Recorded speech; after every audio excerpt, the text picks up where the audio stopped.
And now Chapter 5 of the Antya Leela, how Pradyumna Misra received instructions from Ramananda Raya. Shri Krishna Caitanya Nityananda Shri Advaita Gadadha Shivasati Gaur Bhakta Vrinda.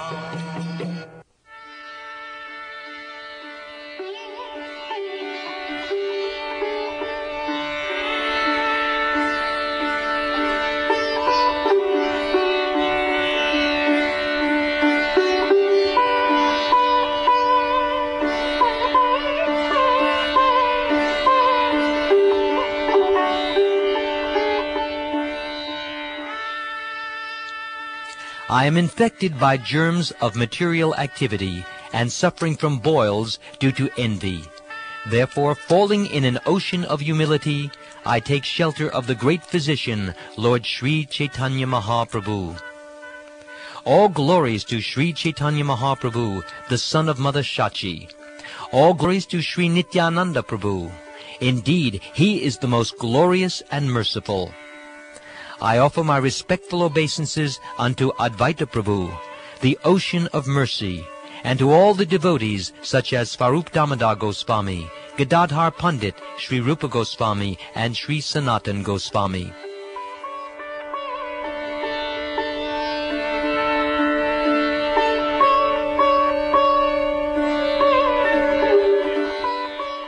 One day, Pradyumna Misra came to see Sri Caitanya Mahaprabhu, offering his respects and inquiring from him with great submission. He said, "My lord, kindly hear me. I am a cripple-minded householder, the most fallen of men, but somehow, by my good fortune, I have received the shelter of your lotus feet, which are rarely to be seen. I wish to hear topics concerning Lord Krishna constantly. Be merciful unto me, and kindly tell me something about Krishna." Sri Caitanya Mahaprabhu replied, "I do not know about topics concerning Lord Krishna. I think that only Ramananda Raya knows, for I hear these topics from him. It is your good fortune that you are inclined to hear topics regarding Krishna. The best course for you would be to go to Ramananda Raya and hear these topics from him. I see that you have acquired a taste for hearing talks regarding Krishna. Therefore, you are extremely fortunate. Not only you, but anyone who has awakened such a taste is considered most fortunate." The Srimad Bhagavatam states, "A person who properly performs his regulative duties according to Varna and Ashram, but does not develop his dormant attachment for Krishna, or awaken his taste to hear and chant about Krishna, is certainly laboring fruitlessly."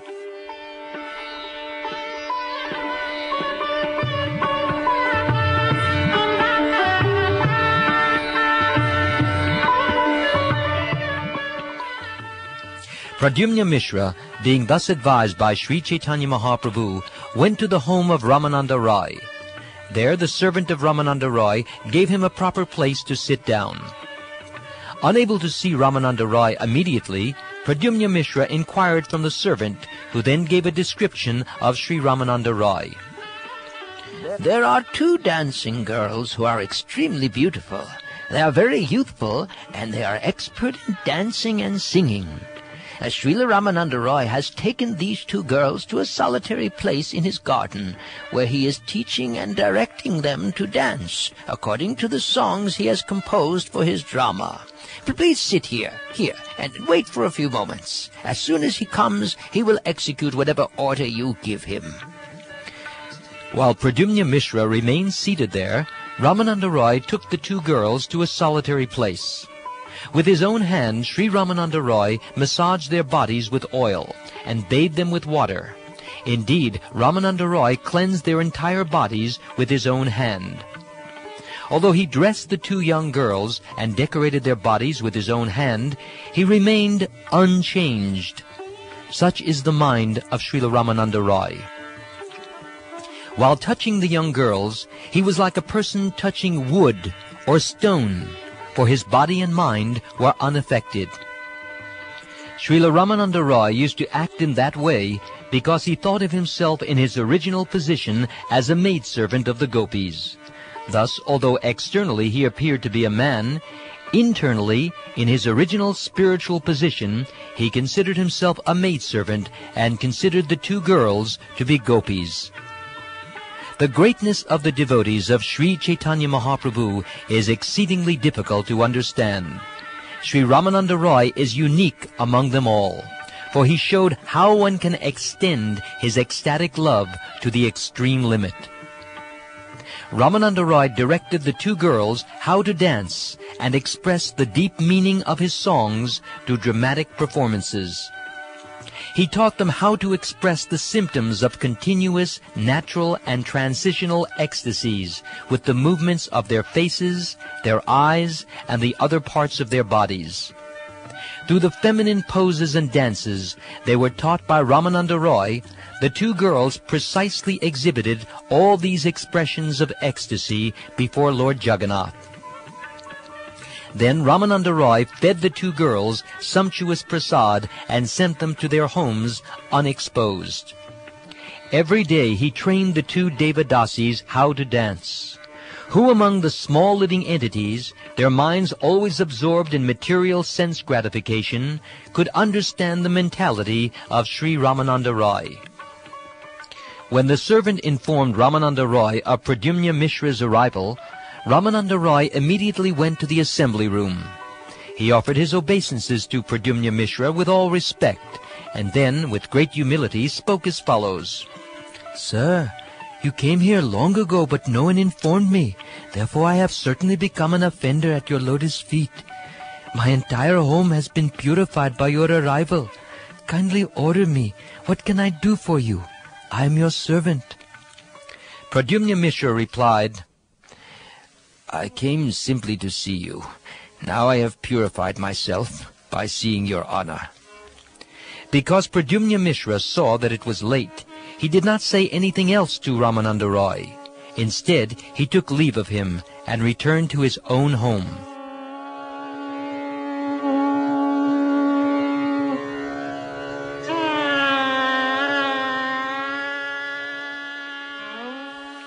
The next day, when Pradyumna Misra arrived in the presence of Sri Caitanya Mahaprabhu, the Lord inquired, "Have you heard talks about Krishna from Sri Ramananda Raya?" Pradyumna Misra thereupon described the activities of Sri Ramananda Raya. After hearing about these activities, Sri Caitanya Mahaprabhu began to speak. "I am a sannyasi, and I certainly consider myself renounced. But not to speak of seeing a woman, if I even hear the name of a woman, I feel changes in my mind and body. Therefore, who can remain unmoved by the sight of a woman? It is very difficult. Everyone please hear these topics about Ramananda Raya, although they are so wonderful and uncommon that they should not even be spoken. The two professional dancing girls are beautiful and youthful, yet Sri Ramananda Raya personally massages oil upon their bodies. He personally bathes and dresses them and decorates them with ornaments. In this way, he naturally sees and touches the private parts of their bodies. Nevertheless, the mind of Ramananda Raya never changes, although he teaches the girls how to physically express all the transformations of ecstasy. His mind is as steady as wood or stone. Indeed, it is wonderful that even when he touches such young girls, his mind never changes. The authority for such acts is the prerogative of Ramananda Raya alone, for I can understand that his body is not material, but has been completely transformed into a spiritual entity. He alone and no one else can understand the position of his mind. But I can make a guess in terms of directions from the Shastra. Srimad Bhagavatam, the Vedic scripture, gives the direct evidence in this matter. When one hears or describes with great faith the pastimes of Lord Krishna, such as his Ras dance with the gopis, the disease of lusty desires in his heart, and the agitation caused by the three modes of material nature are immediately nullified, and he becomes sober and silent. Tasting the transcendental effulgent, sweetly ecstatic love of Krishna, such a person can enjoy life 24 hours a day in the transcendental bliss of the sweetness of Krishna's pastimes. A transcendentally sober person who, with faith and love, continuously hears from a realized soul about the activities of Lord Krishna in his Ras dance with the gopis, or one who describes such activities, can attain full transcendental devotional service at the lotus feet of the Supreme Personality of Godhead. Thus, lusty material desires, which are the heart disease of all materialistic persons, are for him quickly and completely vanquished. If a transcendentally situated person, following in the footsteps of Srila Rupa Goswami, hears and speaks about the Ras Leela dance of Krishna, and is always absorbed in thoughts of Krishna while serving the Lord day and night within his mind, what shall I say about the result? It is so spiritually exalted that it cannot be expressed in words. Such a person is an eternally liberated associate of the Lord, and his body is completely spiritualized. Although he is visible to material eyes, he is spiritually situated, and all his activities are spiritual. By the will of Krishna, such a devotee is understood to possess a spiritual body. Srila Ramananda Raya is situated on the path of spontaneous love of Godhead. Therefore he is in his spiritual body, and his mind is not materially affected. I also hear topics about Krishna from Ramananda Raya. If you want to hear such topics, go to him again. You can take my name before him, saying, "He has sent me to hear about Lord Krishna from you." Go hastily while he is in the assembly room. Hearing this, Pradyumna Misra immediately departed.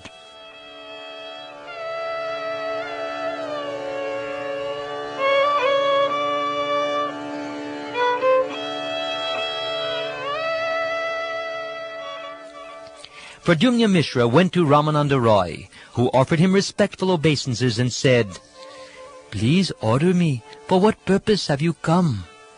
Pradyumna Misra answered, "Sri Caitanya Mahaprabhu has sent me to hear topics about Lord Krishna from you." Hearing this, Ramananda Raya became absorbed in ecstatic love and began to speak with great transcendental pleasure.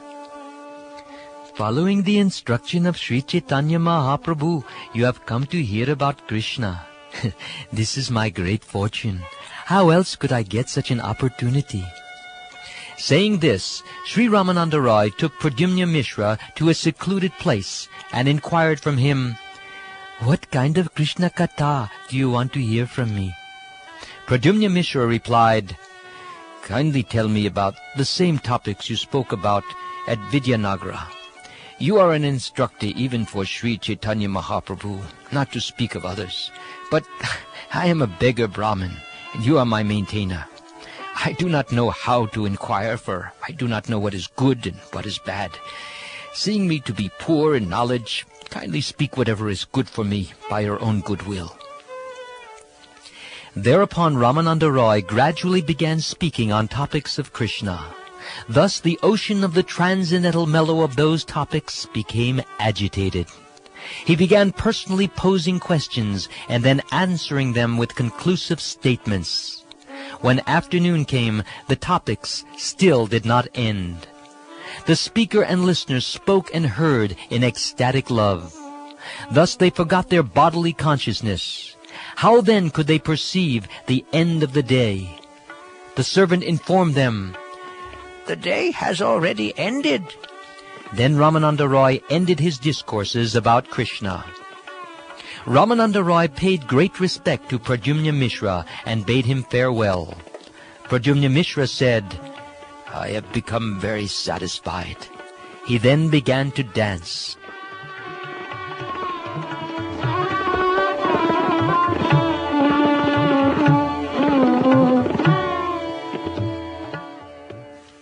After returning home, Pradyumna Misra bathed and ate his meal.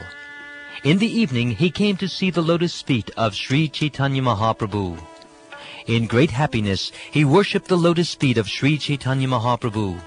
The Lord inquired, "Have you heard topics about Krishna?"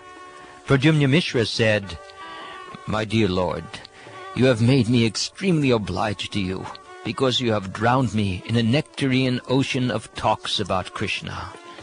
I cannot properly describe the discourses of Ramananda Raya, for he is not an ordinary human being. He is fully absorbed in the devotional service of the Lord. There is one other thing Ramananda Raya said to me. Do not consider me the speaker in these talks about Krishna. Whatever I speak is personally spoken by Lord Sri Caitanya Mahaprabhu. Like a stringed instrument, I vibrate whatever he causes me to speak. In this way, the Lord speaks through my mouth to preach the cult of Krishna consciousness. Within the world, who will understand this pastime of the Lord?" What I have heard from Ramananda Raya is like a nectarian ocean of discourses about Krishna. Even the demigods, beginning with Lord Brahma, cannot understand all these topics. My dear Lord, you have made me drink this transcendental nectar of Krishna Katha. Therefore I am sold to your lotus feet, life after life. Sri Caitanya Mahaprabhu said, "Ramananda Raya is a source of all humility. Therefore he has attributed his own words to another's intelligence. This is a natural characteristic of those advanced in devotional service. They do not personally speak of their own good qualities." I have described but a fraction of the transcendental attributes of Ramananda Raya as revealed when he instructed Pradyumna Misra. Although Ramananda Raya was a householder, he was not under the control of the 6 kinds of bodily change. Although apparently a pounds and shillings man, he advised even persons in the renounced order. To demonstrate the transcendental attributes of Ramananda Raya, Sri Caitanya Mahaprabhu sent Pradyumna Misra to hear discourses about Krishna from him. The Supreme Personality of Godhead, Sri Caitanya Mahaprabhu, knows very well how to demonstrate the qualities of his devotees. Therefore, acting like an artistic painter, he does so in various ways, and considers this his personal profit. There is yet another characteristic of Lord Sri Caitanya Mahaprabhu. O devotees, listen carefully to how he manifests his opulence and characteristics, although they are exceptionally deep. To vanquish the false pride of so-called renunciants and learned scholars, he spreads real religious principles, even through a Shudra or low-born 4th-class man. Sri Caitanya Mahaprabhu preached about devotional service, ecstatic love, and the absolute truth by making Ramananda Raya, a grahasta born in a low family, the speaker. Then Sri Caitanya Mahaprabhu himself, the exalted Brahmin sannyasi, and Pradyumna Misra, the purified Brahmin, both became the hearers of Ramananda Raya. Sri Caitanya Mahaprabhu exhibited the glories of the holy name of the Lord through Haridas Thakur, who was born in a Mohammedan family. Similarly, he exhibited the essence of devotional service through Sanatan Goswami, who had almost been converted into a Mohammedan. The Lord also fully exhibited the ecstatic love and transcendental pastimes of Vrindavan through Srila Rupa Goswami. Considering all this, who can understand the deep plans of Lord Sri Caitanya Mahaprabhu? The activities of Sri Caitanya Mahaprabhu are just like an ocean of nectar. Even a drop of this ocean can inundate all the 3 worlds. O devotees, relish daily the nectar of Sri Caitanya caritamrta and the pastimes of Sri Caitanya Mahaprabhu. For by doing so, one can merge in the transcendental bliss and full knowledge of devotional service. Thus Lord Sri Caitanya Mahaprabhu, accompanied by his associates, his pure devotees, enjoyed transcendental bliss in Jagannath Puri, preaching the bhakti cult in many ways.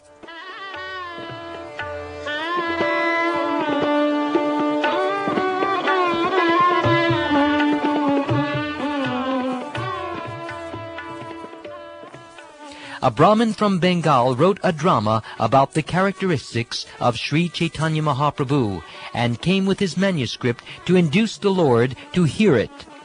The Brahmin was acquainted with Bhagavan Acharya, one of the devotees of Sri Chaitanya Mahaprabhu. Therefore, after meeting him at Jagannath Puri, the Brahmin made his residence at Bhagavan Acharya's home. First, the Brahmin induced Bhagavan Acharya to hear the drama, and then many other devotees joined Bhagavan Acharya in listening to it. All the Vaishnavas praised the drama, saying, "Very good, very good." They also desired for Sri Chaitanya Mahaprabhu to hear the drama. Customarily, anyone who composed a song, a verse, literary composition, or poem about Sri Chaitanya Mahaprabhu first had to bring it to Svarup Damodar Goswami to be heard. If passed by Svarup Damodar Goswami, it could be presented for Sri Chaitanya Mahaprabhu to hear. If there were a hint that transcendental mellows overlapped in a manner contrary to the principles of the bhakti cult, Sri Chaitanya Mahaprabhu would not tolerate it and would become very angry. Therefore, Sri Chaitanya Mahaprabhu would not hear anything before Svarup Damodar heard it first. The Lord made this etiquette a regulative principle. Bhagavan Acharya submitted to Svarup Damodar Goswami, "A good Brahmin has prepared a drama about Sri Chaitanya Mahaprabhu that appears exceptionally well composed. First you hear it, and if it is acceptable to your mind, I shall request Sri Chaitanya Mahaprabhu to hear it." Svarup Damodar Goswami replied, "Dear Bhagavan Acharya, you are a very liberal cowherd boy. Sometimes the desire awakens within you to hear any kind of poetry. In the writings of so-called poets, there is generally a possibility of overlapping transcendental mellows. When the mellows thus go against the conclusive understanding, no one likes to hear such poetry. A so-called poet who has no knowledge of transcendental mellows and the overlapping of transcendental mellows cannot cross the ocean of the conclusions of devotional service.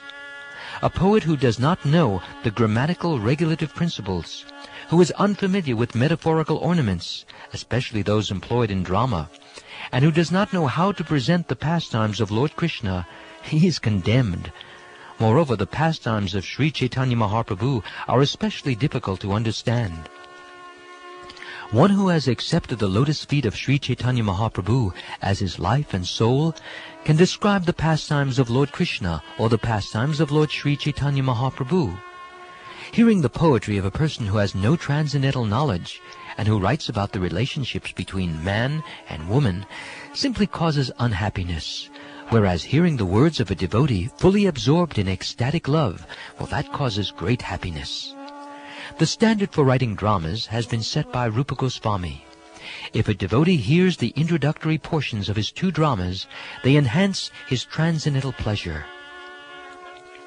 Despite the explanation of Svarup Damodar, Bhagavan Acharya requested, "Please hear the drama once. If you hear it, you can consider whether it is good or bad." For 2 or 3 days, Bhagavan Acharya continually asked Svarup Damodar Goswami to hear the poetry. Because of his repeated requests, Svarup Damodar Goswami wanted to hear the poetry written by the Brahmin from Bengal.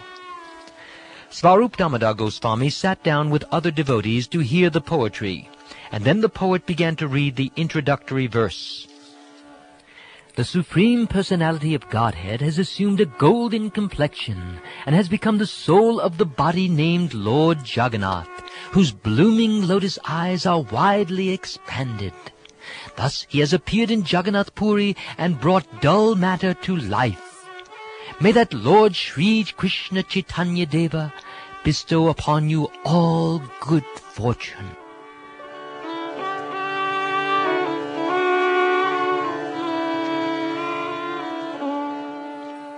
When everyone present heard the verse, they all commended the poet, but Svarup Damodar Goswami requested him, "Kindly explain this verse." The poet said, "Lord Jagannath is a most beautiful body, and Sri Chaitanya Mahaprabhu, who is exceptionally grave, is the owner of that body. Sri Chaitanya Mahaprabhu has appeared here in Nilachal to spiritualize the entire dull material world." Hearing this, everyone present was greatly happy. But Svarup Damodar, who alone was very unhappy, began to speak in great anger. "You are a fool! You have brought ill fortune upon yourself, for you have no knowledge of the existence of the two lords, Jagannath Dev and Sri Caitanya Mahaprabhu, nor have you any faith in them. Lord Jagannath is completely spiritual and full of transcendental bliss, but you have compared him to a dull, destructible body composed of the inert external energy of the Lord. You have calculated Sri Caitanya Mahaprabhu, who is the Supreme Personality of Godhead, full in 6 opulences, to be on the level of an ordinary living being. Instead of knowing him as the Supreme Fire, you have accepted him as a spark. Because you have committed an offense to Lord Jagannath and Sri Caitanya Mahaprabhu, you will attain a hellish destination. You do not know how to describe the absolute truth, but nevertheless you have tried to do so. Therefore you must be condemned. You are in complete illusion, for you have distinguished between the body and soul of his lordship, Lord Jagannath or Sri Caitanya Mahaprabhu. That is a very great offense. At no time is there a distinction between the body and soul of the Supreme Personality of Godhead. His personal identity and his body are made of blissful spiritual energy. There is no distinction between them. There is no distinction between the body and soul of the Supreme Personality of Godhead at any time. As it is stated in the Kurma Purana, "O my Lord, I do not see a form superior to your present form of eternal bliss and knowledge. In your impersonal Brahman effulgence, in the spiritual sky, there is no occasional change and no deterioration of internal potency. I surrender unto you because, whereas I am proud of my material body and senses, your lordship is the cause of the cosmic manifestation, yet you are untouched by matter." And in the Srimad Bhagavatam, Lord Brahma says, "This present form, or any transcendental form expanded by the Supreme Personality of Godhead, Sri Krishna, is equally auspicious for all the universes. Since you have manifested this eternal personal form, upon whom your devotees meditate, I therefore offer my respectful obeisances unto you. Those who are destined to be dispatched to the path of hell neglect your personal form because of speculating on material topics. Whereas Krishna, the Absolute Truth, the Supreme Personality of Godhead, is full of transcendental bliss, possesses all 6 spiritual opulences in full, and is the master of the material energy. The small conditioned soul, who is always unhappy, is the servant of the material energy.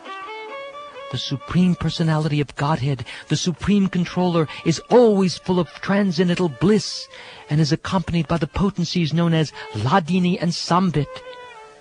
The conditioned soul, however, is always covered by ignorance and embarrassed by the threefold miseries of life. Thus he is a treasure house of all kinds of tribulations.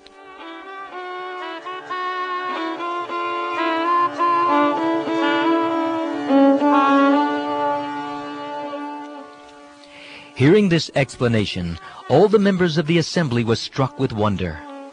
Svarup Damodar Goswami has spoken the real truth, they admitted. The Brahmin from Bengal has committed an offense by wrongly describing Lord Jagannath and Lord Sri Caitanya Mahaprabhu. When the Bengali poet heard this chastisement from Svarup Damodar Goswami, he was ashamed, fearful, and astonished. Indeed, being like a duck in a society of white swans, he could not say anything. Seeing the poet's unhappiness, Svarup Damodar Goswami, who was naturally very kind-hearted, advised him so that he could derive some benefit. If you want to understand Srimad Bhagavatam, you must approach a self-realized Vaishnav and hear from him. You can do this when you have completely taken shelter of the lotus feet of Sri Caitanya Mahaprabhu. Associate regularly with the devotees of Sri Caitanya Mahaprabhu, for then only will you understand the waves of the ocean of devotional service. Only if you follow the principles of Sri Caitanya Mahaprabhu and his devotees will your learning be successful.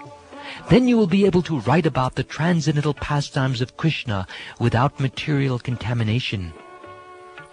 You have composed this introductory verse to your great satisfaction, but the meaning you have expressed is contaminated by offenses to both Lord Jagannath and Sri Caitanya Mahaprabhu.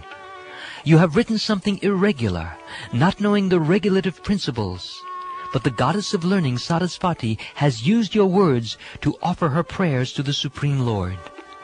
Sometimes demons and even Lord Indra, the king of heaven, chastise Krishna, but Mother Sarasvati, taking advantage of their words, offered prayers to the Lord. In the Srimad Bhagavatam, Lord Indra said, "This Krishna, who is an ordinary human being, is talkative, childish, impudent, and ignorant, although he thinks himself very learned. The cowherd men in Vrindavan have offended me by accepting him. This has not been greatly appreciated by me." Indra, the king of heaven, being too proud of his heavenly opulences, became like a madman. Thus, bereft of his intelligence, he could not restrain himself from speaking nonsensically about Krishna. Thus Indra thought, "I have properly chastised Krishna and defamed him." But Sarasvati, the goddess of learning, took this opportunity to offer prayers to Krishna. The word Vachala is used to refer to a person who can speak according to Vedic authority, and the word Balisa means innocent. Krishna spoke the Vedic knowledge, yet he always presents himself as a prideless, innocent boy. When there is no one else to receive obeisances, one may be called Anamra, or one who offers obeisances to no one. This is the meaning of the word Stabda. And because no one is found to be more learned than Krishna, he may be called Agya, indicating that nothing is unknown to him. The word Panditamani can be used to indicate that Krishna is honored even by learned scholars. Nevertheless, because of affection for his devotees, Krishna appears like an ordinary human being, and may therefore be called Martya. The demon Jarasandha chastised Krishna, saying, "You are the lowest of human beings. I shall not fight with you, for you killed your own relatives." Mother Sarasvati takes Purushadama to mean Purushottama, he to whom all men are subordinate. Nescience or Maya may be called Bandhu because she entangles everyone in the material world. Therefore, by using the word Bandhuhan, Mother Sarasvati says that Lord Krishna is the vanquisher of Maya. Shishupal also blasphemed Krishna in this way, but the goddess of learning, Sarasvati, offered her prayers to Krishna even by his words. In that way, although your verse is blasphemous according to your meaning, Mother Sarasvati has taken advantage of it to offer prayers to the Lord. There is no difference between Lord Jagannath and Krishna, but here Lord Jagannath is fixed as the absolute person, appearing in wood. Therefore, he does not move. Thus Lord Jagannath and Sri Caitanya Mahaprabhu, although appearing as two, are one, because they are both Krishna, who is one alone. The supreme desire to deliver the entire world meets in both of them, and for that reason also they are one and the same. To deliver all the materially contaminated people of the world, the same Krishna has descended, moving as Lord Sri Caitanya Mahaprabhu. By visiting Lord Jagannath, one is freed from material existence, but not all men of all countries can come or be admitted here in Jagannath Puri. Sri Caitanya Mahaprabhu, however, moves from one country to another, personally or by his representative. Thus, he, as the moving Brahman, delivers all the people of the world. Thus I have explained the meaning intended by Mother Sarasvati, the goddess of learning. It is your great fortune that you have described Lord Jagannath and Lord Sri Caitanya Mahaprabhu in that way. Sometimes it so happens that one who wants to chastise Krishna utters the holy name, and thus the holy name becomes the cause of his liberation. Upon hearing the proper explanation by Svarup Damodar Goswami, the Bengali poet fell down at the feet of all the devotees and took shelter of them with a straw in his mouth.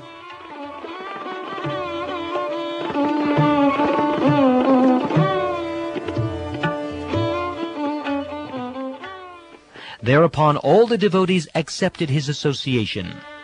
Explaining his humble behavior, they introduced him to Sri Caitanya Mahaprabhu.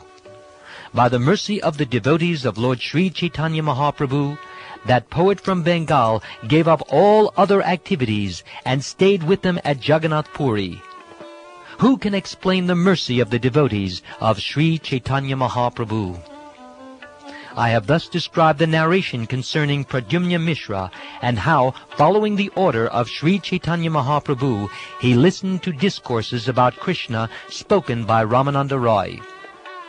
Within the narration, I have explained the glorious characteristics of Sri Ramananda Raya, through whom Sri Caitanya Mahaprabhu personally described the limits of ecstatic love for Krishna. In the course of the narration, I have also told about the drama by the poet from Bengal. Although he was ignorant, because of his faith and humility, he nevertheless obtained the shelter of Sri Caitanya Mahaprabhu. The pastimes of Lord Sri Krishna Chaitanya Mahaprabhu are the essence of nectar. From the stream of one of his pastimes flow hundreds and thousands of branches. Anyone who reads and hears these pastimes with faith and love can understand the truth about devotional service, devotees, and the transcendental mellows of the pastimes of Lord Sri Chaitanya Mahaprabhu. Praying at the lotus feet of Sri Rupa and Sri Raghunath, always desiring their mercy, I, Krishnadas, narrate Sri Caitanya caritamrta, following in their footsteps. Prabhu Nityananda Shri Advaita Gadadhar Shivasadi Gaurabhakta. This ends Chapter 5 of the Antya Leela. Ramananda Raya instructs Pradyumna Misra.